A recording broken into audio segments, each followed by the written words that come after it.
Ambassador, I want to go back to the Persia that my grandfather visited years ago. Now I believe it's Iran, but it's forever Persia to the many other nations around it. Give us an update on the tension between the Ayatollah and the leadership of a quasi-government in Iran.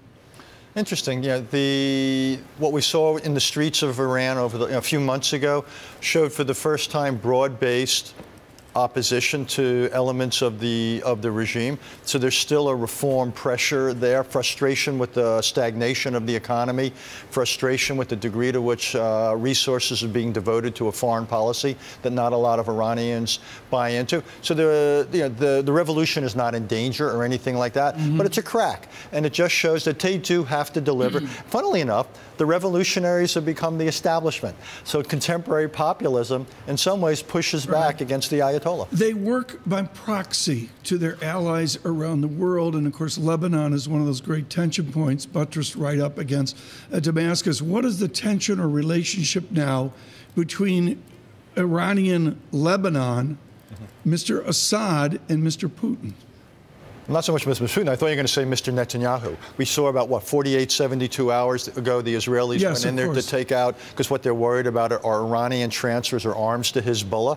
This whole question of what Israel's red lines are between Iran and Hezbollah, between Syria coming towards the Golan Heights. This is another one of the flashpoints in the Middle East. And I, for one, would be surprised if we didn't see some kind of recurring military action between Israel and both Hezbollah and Syria. Would the U.S. attack elements within Lebanon? I don't see us doing that. No, sir. Richard Haass, do sanctions work? If there were sanctions on Iranian businesses, would they work as effectively as we saw the latest sanctions on Russia?